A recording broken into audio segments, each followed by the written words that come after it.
values is 50, what will be the each value if what will be the value if each value is increased by 5, decreased by 10, doubled and divided by 5. इथे आपल्याला दिलेलं आहेत 50 observations आहेत. The mean of 10 observations आहे आणि त्याचं मीन आपल्याला 50 given आहेत. 10 ऑब्झर्वेशन म्हणजे n इक्वल्स टू किती गिवन आहे 10 गिवन आहे आणि मीन त्याचं x बार इक्वल्स टू किती आहे 50. Now what is the question that we have asked? काय क्वेश्चन विचारलंय आपल्याला? What will be the mean if each value is मीन काय असेल जेव्हा सगळ्या values increased by 5, decreased by 10, doubled and divided by 5. So first, if each observation is increased by 5, the mean will also be increased by 5. जर सगळ्या values 5 नी increase होणार असतील तर त्याचा मीन पण कशाने इन्क्रीज होईल 5 नी इन्क्रीज होईल. Okay, so we have written the formula mean equals to 50 plus 5, that is 55. जर सगळे ऑब्झर्वेशन्स कोणत्याही एक नंबर कॉन्स्टंट के नी इन्क्रीज केलं तर त्याचं मीन पण कॉन्स्टंट के नी इन्क्रीज होतं. Okay, if each observation is increased by 5, the mean will also be increased by 5. So what was our mean? Mean was 50 plus 5 equals to 55. बरोबर. सेकंड विचारलाय डिक्रीज बाय 10. जर सगळे ऑब्झर्वेशन डिक्रीज केले 10 ने तर मीन वर काय इफेक्ट असणार? So we can write it here like if each observation decreased by 10, the mean will also be decreased by 10. जर सगळ्या ऑब्झर्वेशन्सला 10 ने डिक्रीज केलं तर मीन मध्ये पण काय इफेक्ट होणार? It will also be decreased by 10. So mean equals to 50. Mean किती गिवन आहे क्वेश्चन मध्ये? 50 गिवन आहे. So 50 minus 10 that is 40. Third विचारला आहे. What is the third question asked here? If double. Double means सगळे जितके observation आहे सगळ्यांचं जर डबल केलं तर मीन वर काय इफेक्ट होणार? So it will also B double. So if each observation decreased by 10, the mean will also doubled. So mean किती आहे आपल्याकडे? 50. So 50 into 2 that is 100. इथे 2 का लिहिलेला आहे? कारण आपण काय केलंय त्याला डबल केलेलं आहे. ठीक आहे.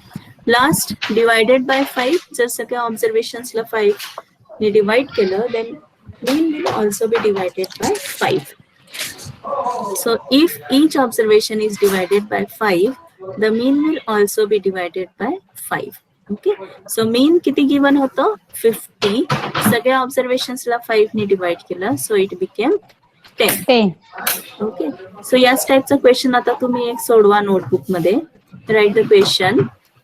A set of 20 values has arithmetic mean 10. Find the arithmetic mean if each value is doubled, each value is doubled and then increased by 5, each value is decreased by 5 and then doubled, each value is decreased by 2. Write the question.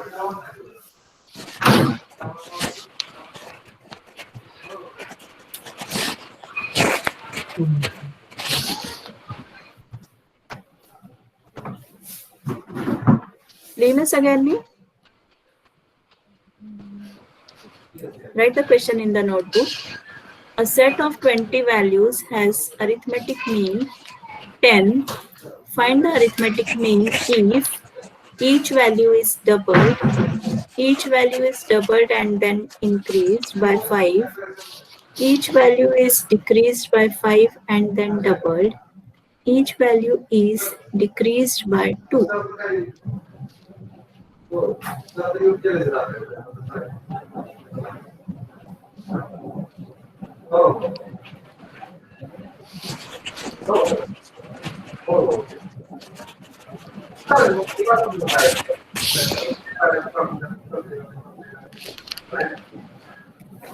Okay, लिहिलं असेल सगळ्यांनी question.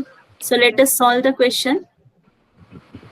20 values आहे आणि त्याचं arithmetic मीन किती given आहे 10. So सगळ्यात आधी तिथे लिहून घ्या अरिथमेटिक मीन इक्वल्स टू 10.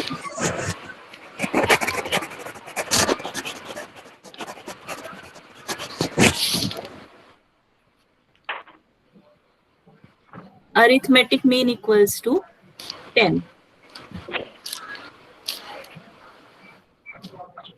आता काय विचारलं आहे आपल्याला each value is doubled. Each value is doubled म्हणजे काय करायचं इथे 2 ने मल्टिप्लाय करायचं 2 ने मल्टिप्लाय करायचं. मग किती येणार 2 into 10 किती आलं 20. 2 into 10 equals to 20. पहिलं सॉल्व झालं. Second each value is doubled and then increased by 5. इथे काय करायचंय each value is कशाने मल्टिप्लाय करायचंय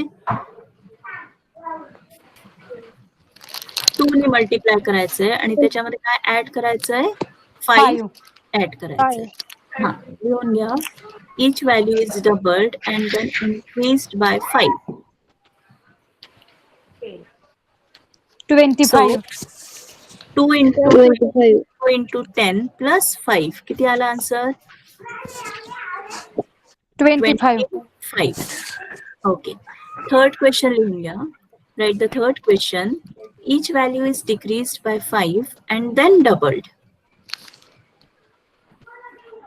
Each value is decreased by 5 and then doubled. 10. So 10 10. minus 5 किती झालं 5 and 5 into 2 किती आलं आपलं आन्सर 10. परत लक्ष द्या 10 minus 5 multiplied by 2. So it is 10 minus 5 is 5 multiplied by 2 is 10. So answer किती आलं आपल्याकडे